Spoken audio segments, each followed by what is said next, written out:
Alors, la STI 2D, donc les sciences et technologies de l'industrie et du développement durable, c'est une série de cette voie technologique qui permet aux élèves de développer des compétences, bien entendu, technologiques, mais aussi scientifiques. Et j'insiste sur le mot scientifique. C'est une série qui prépare les élèves à la poursuite d'études. Il n'y a pas de stage en entreprise, en milieu professionnel, mais tout simplement une continuité, une ouverture vers des études.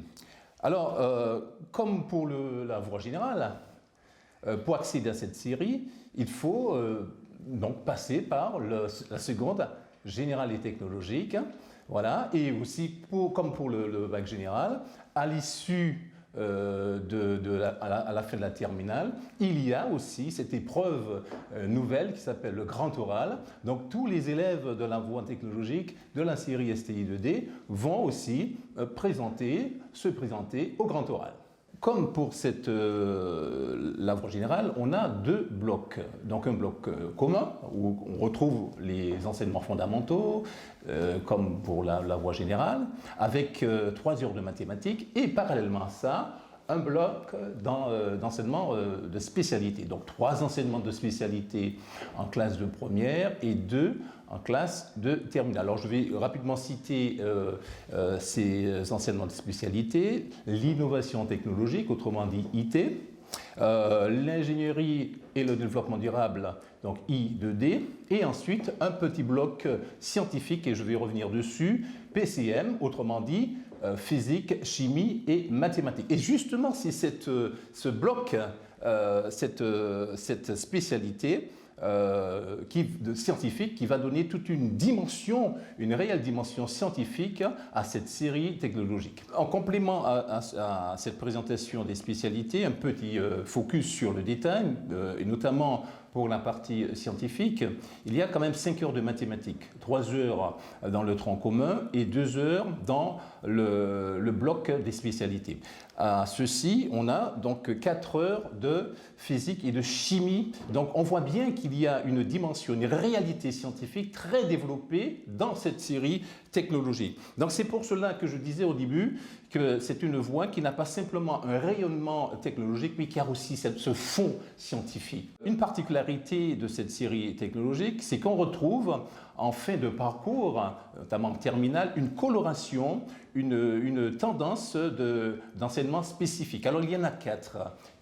Donc les élèves peuvent, en fin de cycle terminal, choisir un enseignement spécifique parmi les 4, notamment l'architecture et construction, autrement dit AC, ITEC, innovation technologique et éco-conception, système d'information et numérique, et énergie, environnement. Donc, en fin de parcours, ils peuvent effectivement, à un moment donné, choisir un enseignement spécifique pour pouvoir, après, ancrer leur projet d'études.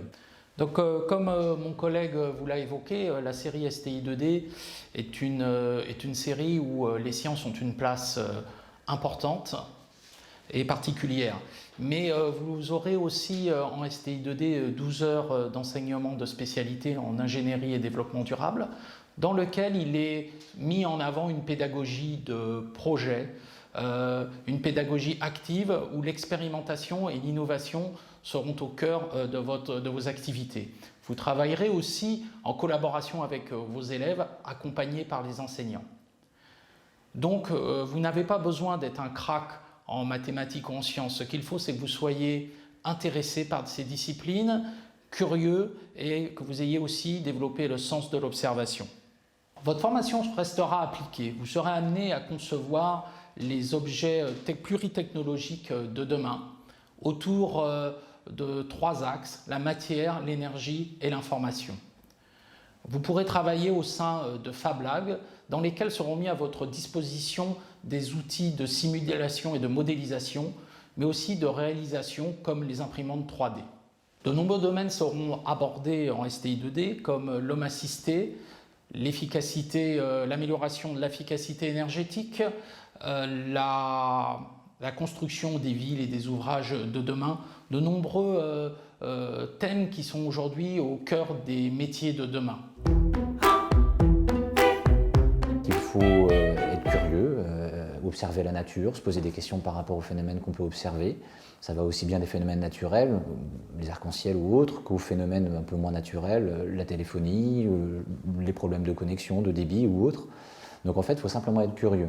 On attend d'un élève qui vient en STI2D qu'il ait un petit peu d'appétence en technologie, c'est-à-dire que tout système, ça l'intéresse un petit peu, il aimerait démonter, aimerait regarder ce qu'il y a à l'intérieur. Ça, c'est vraiment, je pense que c'est quelqu'un qui a une fibre technologique et donc c'est des personnes intéressantes. Moi, ce qui m'intéressait réellement dans la filière STI2D, c'était cet aspect concret qu'on peut y trouver sur différents systèmes, sur notamment des systèmes qui touchent à l'informatique, à la mécanique, mais aussi différents procédés qu'on pourrait trouver en physique ou dans d'autres matières. Filles et garçons, vous pourrez tous trouver des centres d'intérêt au travers de ces études. Il ne faut pas nécessairement être bon dans les matières scientifiques. L'approche de la STI2D permet, même si on n'est pas forcément à l'aise dans les matières scientifiques, d'approcher ces matières et d'évoluer et d'améliorer son niveau pour devenir, à la fin de cette STI2D, suffisamment bon dans les matières scientifiques. Les matières scientifiques en filière STI2D sont présentes, c'est sûr. Et le fait de dire est-ce qu'il faut être bon, tout dépend du fait si vous êtes intéressé à ce que vous faites, si vous êtes curieux. Et je dirais que c'est un plus de maîtriser certains domaines. Ces enseignements scientifiques sont toujours des outils pour la technologie et non pas de la théorie pour la théorie. Donc, à mon avis, non, il ne faut pas forcément être bon. Un élève de seconde qui a 8 de moyenne en maths, il n'y a pas de souci, il peut intégrer STI2D. Si il suit le cours, il comprendra et forcément ça lui servira comme outil pour les technologies. La STI2D, il faut être curieux et avoir une volonté de découvrir et de comprendre le monde. On s'appuie en STI2D à mettre un point d'honneur à ce que l'écologie, donc dans le 2D c'est développement durable, donc l'écologie soit prépondérant dans l'enseignement. Les études en STI2D peuvent apporter un plus à la vision du développement durable et à l'implication que vous pouvez avoir dans le futur. On appuie sur l'écologie en termes d'études de système parce que ça fait partie de l'enseignement, c'est une partie de l'enseignement en STI2D. En e-tech, c'est de l'éco-conception, donc on réfléchit à comment on insère des matériaux plutôt écologiques dans la conception de systèmes. Pour faire simple, travailler dans les sciences et dans le domaine industriel pour des études courtes et devenir technicien, c'est typiquement 2 à 3 ans. Et pour ensuite devenir ingénieur, eh bien, on peut typiquement penser à 5 ans d'études. En termes de poursuite d'études, c'est aussi intéressant. C'est quand on est en STI2D, on peut déjà commencer à se décider de dire je ne vais pas faire des études très longues, je vais commencer par faire un bac+2. J'ai choisi ce cursus pour les nombreuses portes qu'il pouvait ouvrir, notamment la classe préparatoire TSI. Mais aussi à bon nombre de DUT et de BTS dans la filière technologique. Après le bac STI2D, 2 ans après, on peut très bien avoir un diplôme et donc ça permet de faire des paliers dans les études et non pas se consacrer sur 5 ans pour faire quelque chose et ne pas être sûr d'y arriver.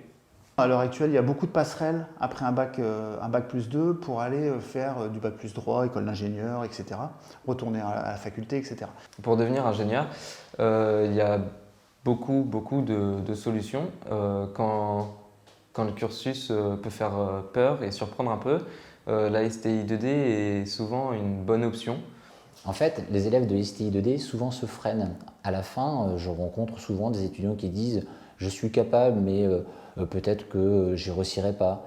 Donc l'idée vraiment derrière tout ça, c'est pas de se freiner. Un élève de STI2D, c'est pas moins bien qu'un élève donc, de la filière générale. Vous avez la possibilité de faire des grandes études, d'intégrer les grandes écoles d'ingénieurs Donc nous avons par exemple au lycée Vieux-Jeu de La Rochelle tous les ans des étudiants qui intègrent les arts et métiers, centrales, voire même polytechniques, donc des très grandes écoles d'ingénieurs, et ils réussissent très bien.